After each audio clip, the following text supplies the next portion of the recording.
Hi, I'm probably going to sound like a real cynic after Travis's great talk, but greetings. My name's Robbie, I'm a designer, and that's all you need to know for now. Hands up if you recognize this. What about this? This? That makes sense. I remember the first time I saw 2001, I was transfixed. Like all of Kubrick's best work, it's just kind of got this magnetic pull, this sort of gravitational pull. It doesn't seem to matter where you start watching the film. You just get sucked in. I've seen it tons of times. But like a lot of our favorite songs, albums, and other films, it's like the more you watch it, the more fresh kind of nuances you keep finding in it, things that keep enriching it, keep making it better with every watch. If you've seen 2001, A Space Odyssey, have you ever noticed anything unusual about the human performances in it, the actors? Anything strange? The first 20 minutes is really visceral, really raw. These primates. And then, in one brilliant cut, Kubrick takes us to us in our evolved state, to somewhere that feels relatively unemotive, sterile. It's a space station, but there's something about the way the characters are portrayed in the film that is almost kind of flat, almost cold, almost unemotive at times, which for me has always kind of served as an interesting point to say that in the future, in evolving, we've focused on machines. We've invested so much of our effort on evolving machinery and imbuing humanity in machinery that we're starting to lose the essence of what it is to be human ourselves. But however coldly or flat you think the characters can be portrayed in 2001, it's still an incredibly effective piece of film. For me, the most kind of gut-wrenching part of 2001 is when Hal dies. Dave disconnects his boards one by one, and Hal sings Daisy. We hear Hal die word by word. He keeps saying, "I can feel it, I can feel it. I'm afraid, Dave." It's kind of moving, strangely emotional, the death of a machine. Especially when you consider that the film was made in 1968. That's a reflection of the relationship we have with our machines, and to look at how that's grown since then. For anyone who was at Build in Belfast in November, you'll have seen Wilson Minor deliver a great talk about our relationships to our machines, to our devices, how we weave them into the fabric of our lives. In describing time to screen, Wilson described the time between us waking up in the morning and when we first interface with our devices, your phone, say. For some of us, that's 2 seconds, 5 seconds, maybe 10, maybe 30. But we're self-facilitating media nodes, so that's unlikely, right?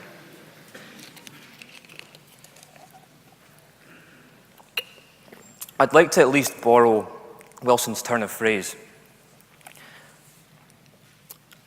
Time to tool is something I like to think of as the time between conceptual space to a concrete medium. Our desire to concrete thoughts, natural. We're kind of attracted by the perceived immediacy of simply just getting something down. Either afraid that the genesis of our idea will be lost, or just because we're so excited, we begin committing the ideas to canvas, whatever that canvas may be. But rather than benefiting our thinking, rather than improving it and enriching it, I think sometimes that can unintentionally stunt it. I said I would sound like a cynic. How many times have you had great ideas in the shower, or out running, or out cycling? You can be stuck with a problem, only to find the answers in the absence of tools. In the early stages of ideating, the early creative stages in a project, I think the best tool is neither precise nor meticulous, but powerful and all-encompassing. We can separate the good from the bad, the weak from the strong in seconds without physically engaging with our tools, by using, as cliched as it sounds, our brain, the best tool that we have. That's why, for me, shower ideas are so great. We're not in a position to pick up a pen and jot down our ideas, unless you're Cameron Wall, in which case you've got a waterproof notepad in your shower. You know this stuff. It's called thinking. We're all right at it sometimes. The trouble is that all of this is to deny, I think, the good that can come from our relationship with our tools, be they graphics apps, text editors, notepads, Post-its, pens, or if you're Brendan Dawes, a freaky array of pencil sharpeners and pencils. We identify with our tools, and for good or ill, they can identify us.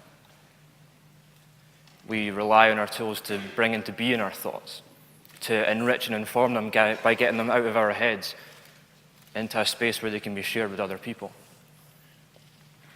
There's a great video from 1980 where Steve Jobs talks about how tool makers make tools that amplify the natural capabilities of man. That the Industrial Revolution was a period of intense tool development where mankind's natural capabilities were amplified. And that's what Apple were trying to do in making computers. Jobs goes on to talk about how they were doing a photo shoot one day, and the photographer suggested they go to this primary school where there's these 4 or 5-year-old kids. They had Apple computers.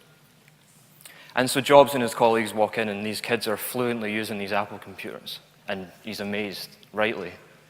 I'm sure by now there's many among us that have seen kids even younger than that picking up touchscreen devices and teaching us how to use them. But even when we designers use our tools proficiently, there can be unexpected results, right? Accidents. Accidents that can light up amazing new avenues to explore. I think we should embrace these accidents.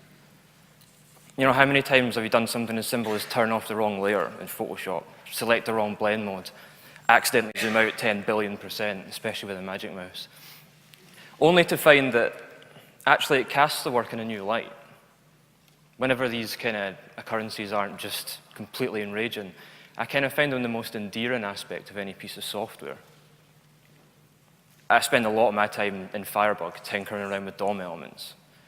But, and I'll probably make a lot of enemies saying this, CSS doesn't allow me those same kind of accidents. It's never allowed me those same kinds of accidents. It feels much more dictatorial, like a one-way conversation. CSS for me relies purely on intent. At given points throughout our design processes, I think that's exactly the right tool we need. But in the early stages, when we're ideating, when we're thinking most creatively, I think our needs are different. As cumbersome or as unrealistic as we call out these bloated graphics apps to be, I keep coming back to them because they allow me to strike a balance. A balance between intent and experimentation.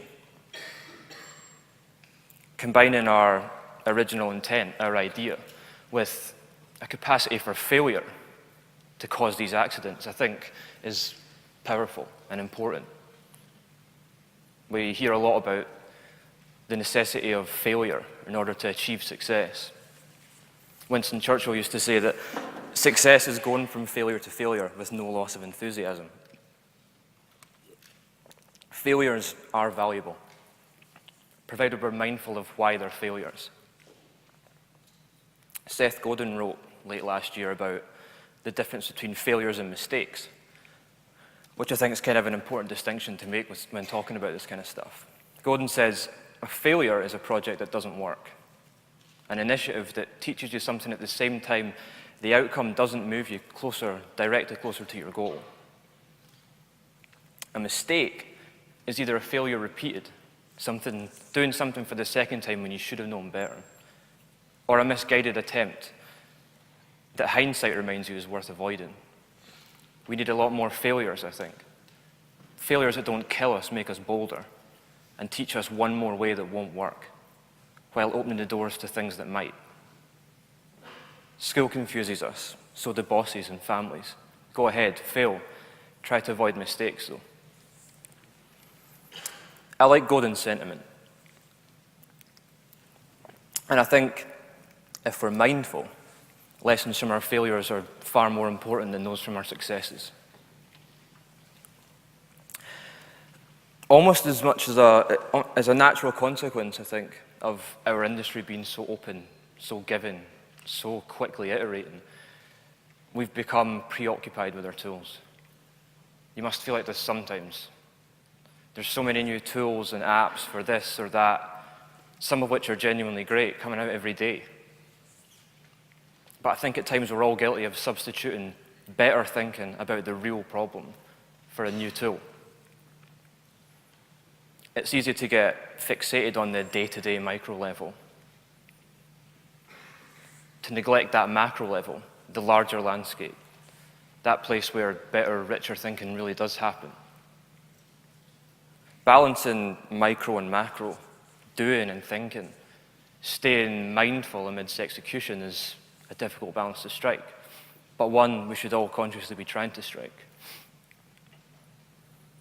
Producing better design responses depends less on our abilities with tools, our chops, and more on our intuition and thinking. More specifically, how we organize that thinking.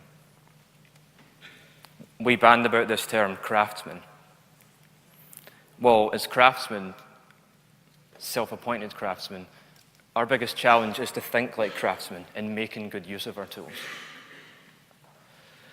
Central to our tools and our thinking is process.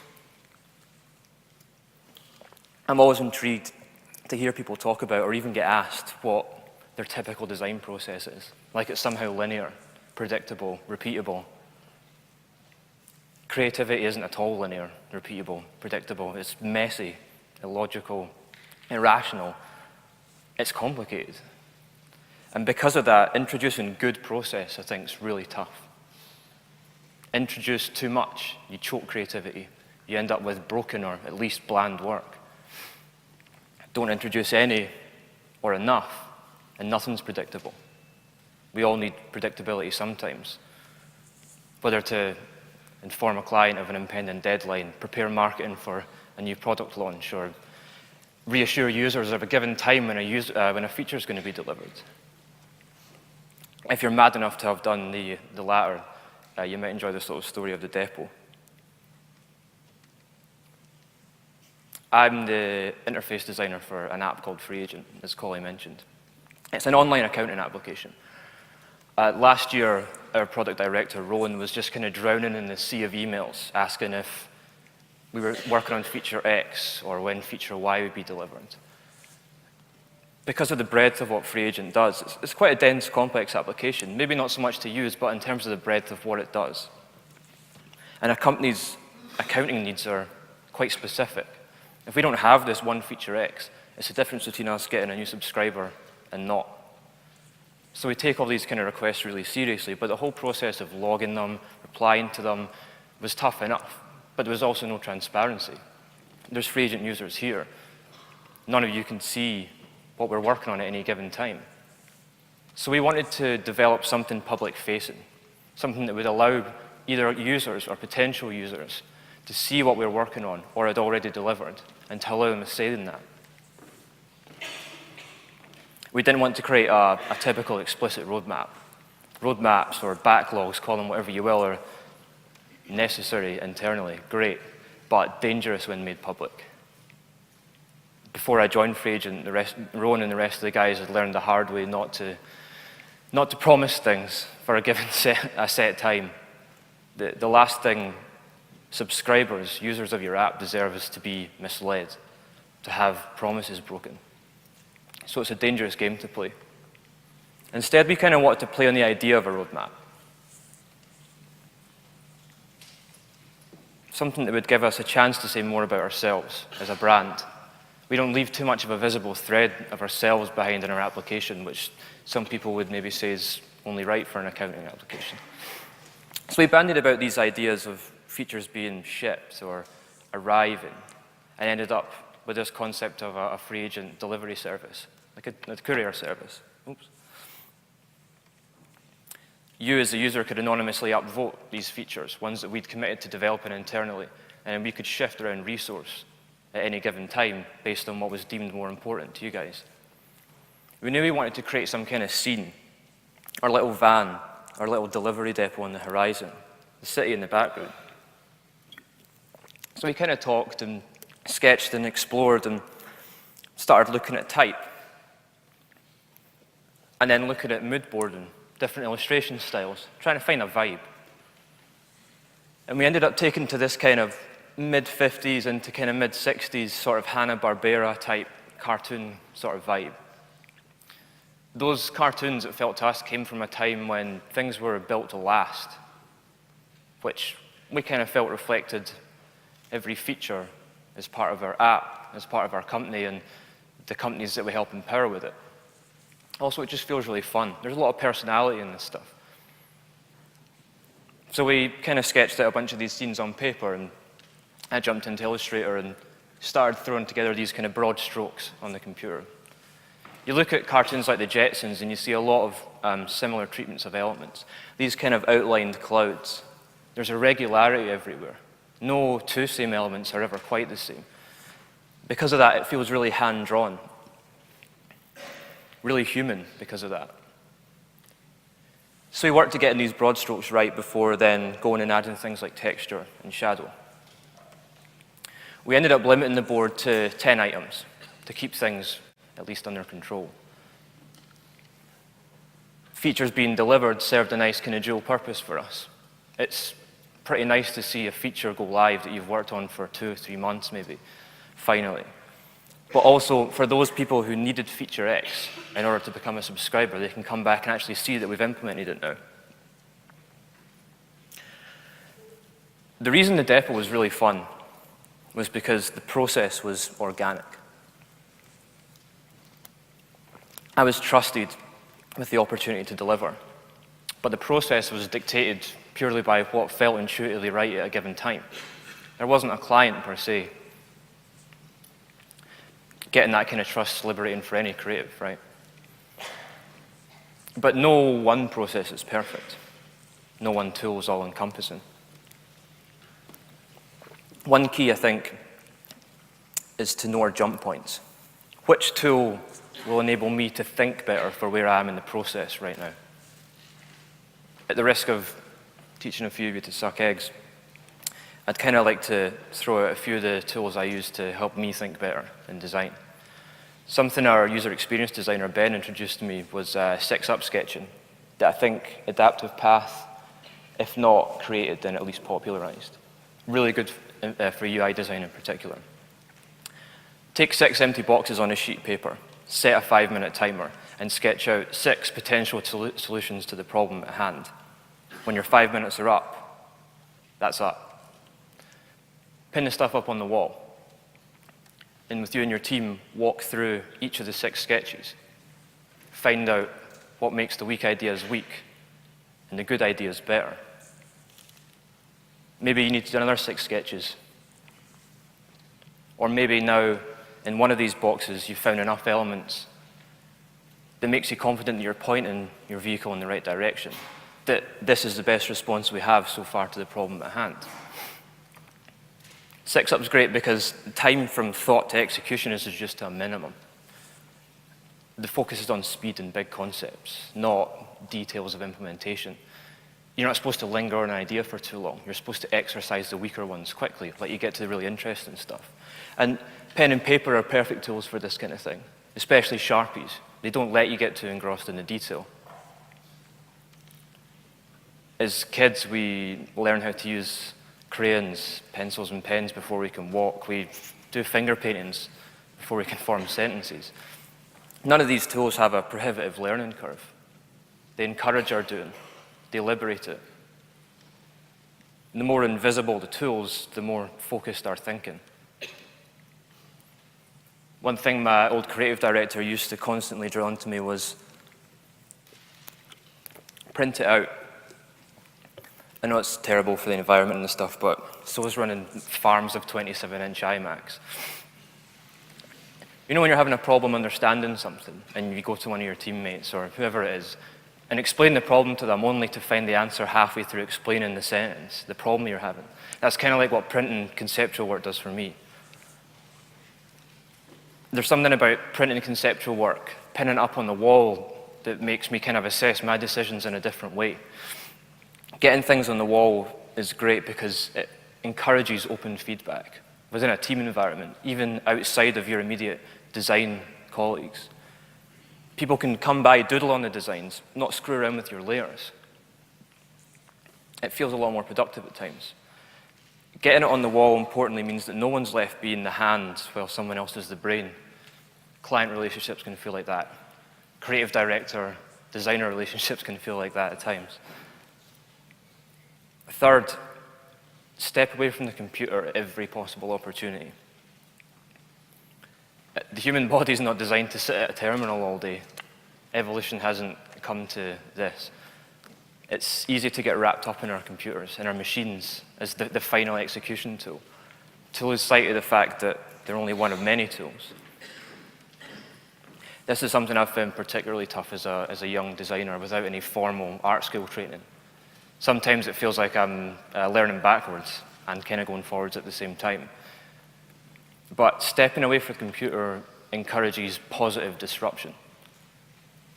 It forces us to consider differently.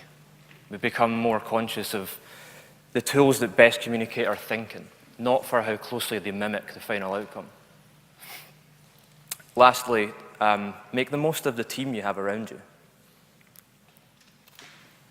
I think it can be easy, especially working at one company for a long time, to take some of your team for granted.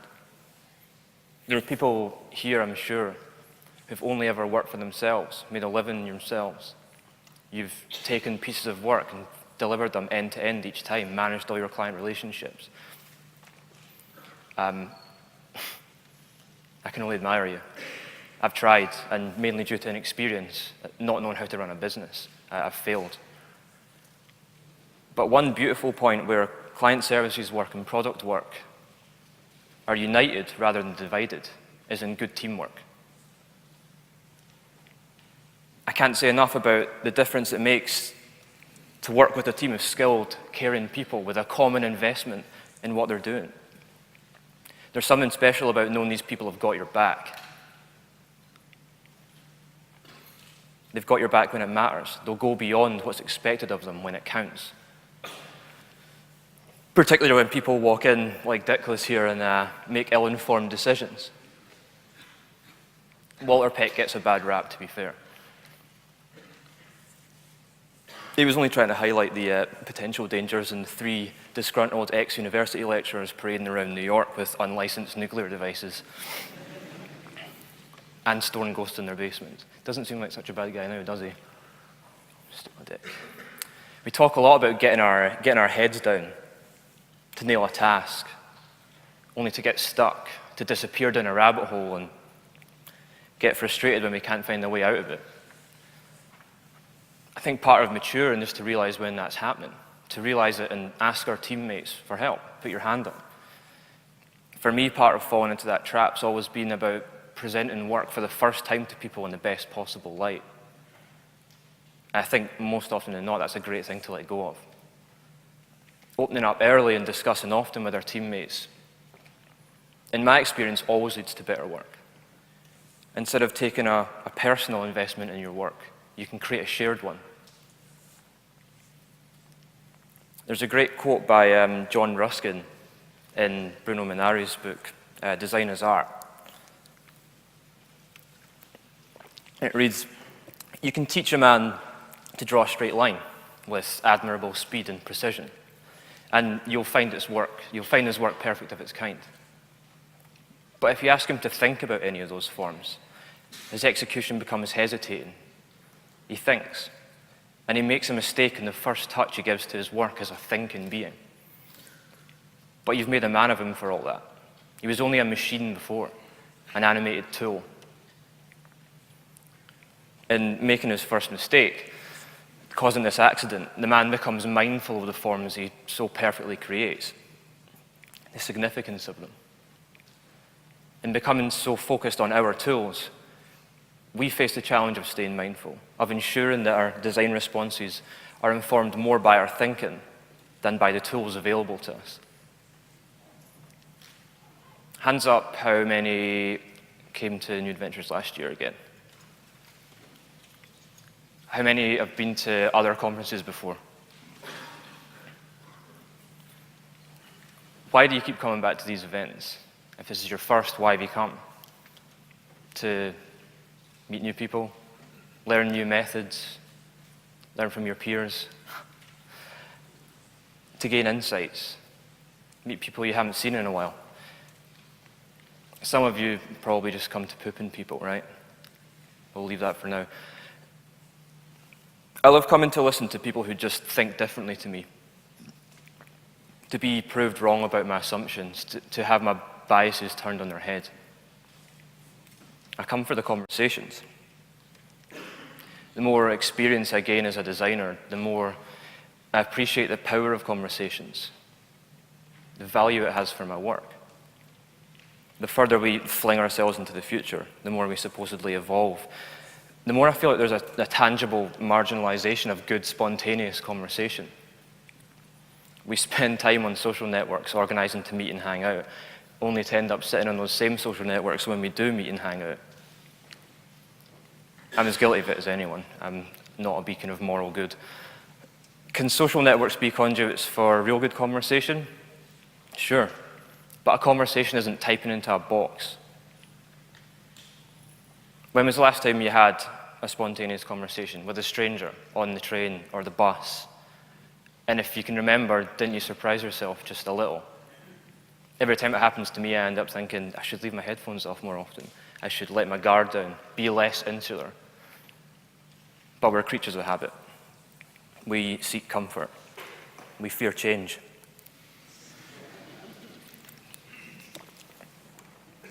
If there's one thing I think social networks do teach us, it's that there's no digital framework that can faithfully represent the richness of our lives. What it means to be a thinking, feeling, messy, complicated human being. Gushing on Twitter about how excited we are in a given situation is contradiction in terms. If we're so in the moment, we're not reaching to tweet. If we're so absorbed in a place, we're not reaching to check in on Foursquare. Except now we are. We're hardwiring ourselves differently. I told you I'd sound like a cynic. All any of us really want to be is understood, right? I'm a glass half full guy.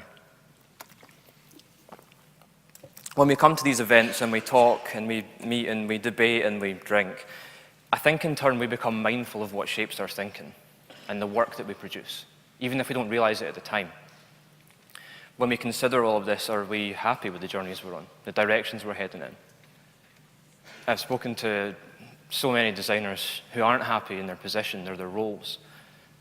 They've been keen to alter their journeys and plough their efforts into something at least they perceive as being more meaningful, as more fulfilling, because they want to make lasting things. Who doesn't want to make beautiful, lasting things?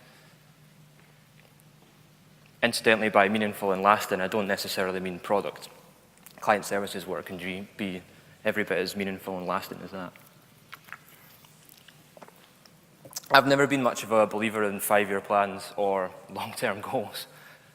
Too much of life gets in the way. If we desire change, do we really need to set a goal or a destination to get there? I kind of like the idea that we can travel down these different lanes or different roads, and that once in a while we have to stop to refuel.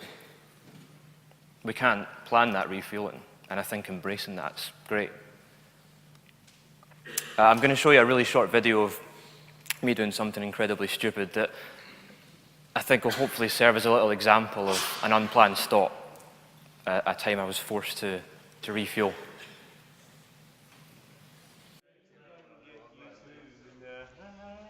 Thumbs up there. Yeah, don't moving. This is fail on test. Go on then. He's gonna check. Oh, for fuck's sake. Why is someone for a sitcom holding fucking... How did we get into this fucking mess, by the way? Shall I call casualty now? You guys are idiots.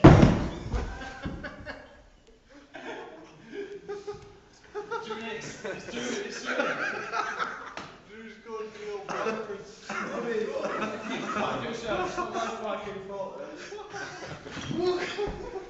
Go on then, 2 pints. bone sticking out. It's a fucking grip. I can see blood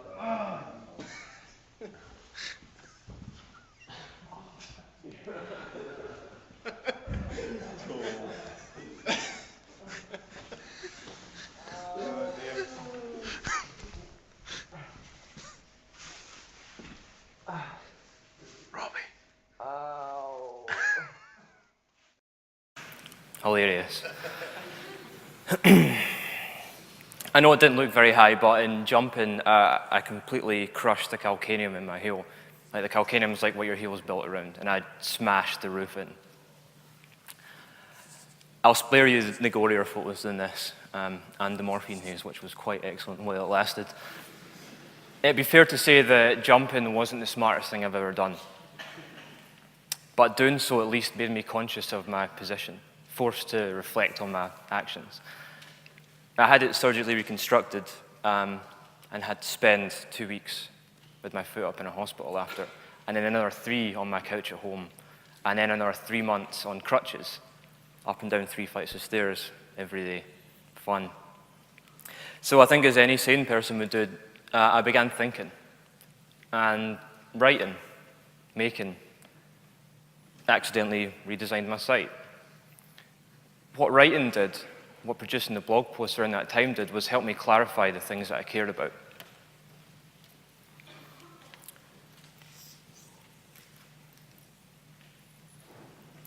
What clarifying that stuff really did was give me the confidence to speak at Refresh in Edinburgh.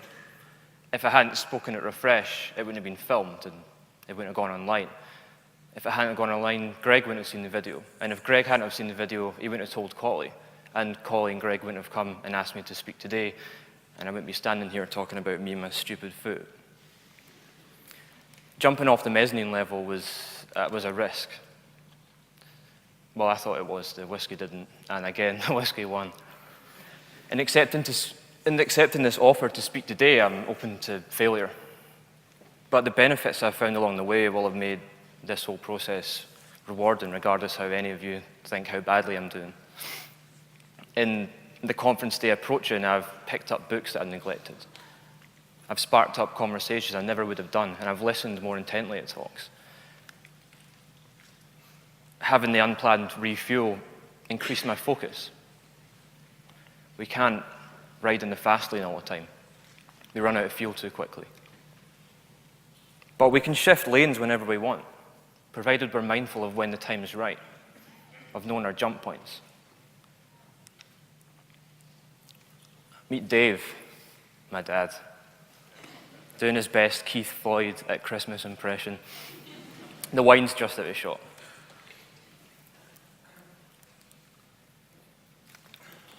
I remember a lot of early morning car journeys with my dad a few years ago when I was still at uni. I'd moved home because I'd taken what little freelance money I'd made and all my student loan, and in classic student fashion, blew it all on my first Apple computer. My dad started off as a joiner. He's a joiner by trade. And he'd taken this job down in Newcastle with a glazing company. He was driving from site to site a lot, particularly around England. We didn't see all that much of him. So he took this job up in Glasgow. And so we would drive through every day in the car.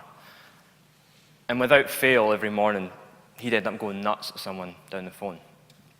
Not in an asshole way, sort of in an asshole way, but because he cared, and he didn't want his ass kicked either. But anytime he wasn't going berserk, we would end up talking about why he was going nuts, why these things were going wrong.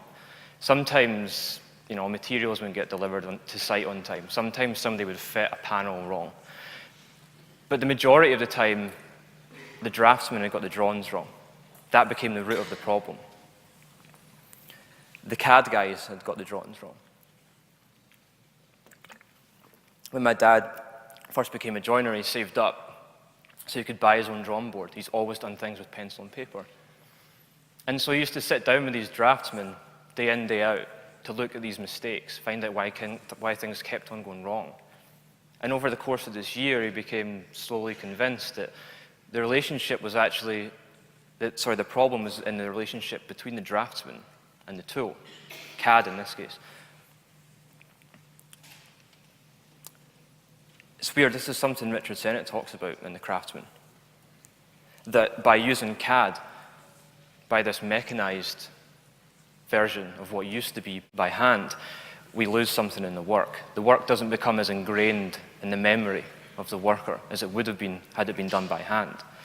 They don't think about the work effectively enough, and mistakes creep in.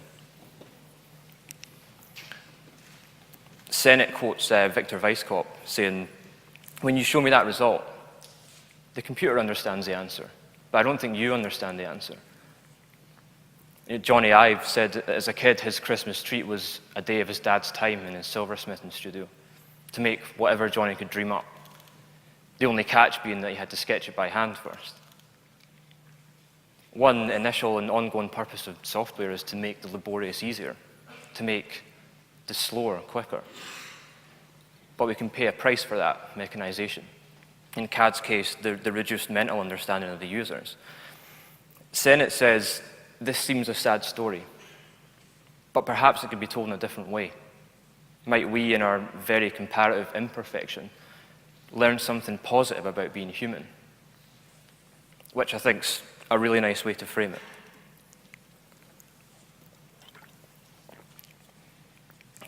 We're kind of wonderfully illogical, irrational things, people. We try hard to impose reason on our emotions, to scaffold logic around them. As designers, we're encouraged or required to provide logical reason for what we sometimes feel is intuitively best. What might seem to others illogical doesn't make our intuition any less informed. It's informed by years of growing and learning as people. By staying mindful in study and mindful in execution, we hone our design intuition. Being mindful helps lace our actions with meaning. Human intuition's kind of like the soul that a machine in our times never had, maybe never should have. The whole idea of imbuing human properties in machines needn't necessarily be bad. In fact, it can be the difference between good design and great design. But the more we rely on digital representations of our lives, I think the further we distance ourselves from what it really means to be people. We should remember that, because it's people we're designing for. Thanks.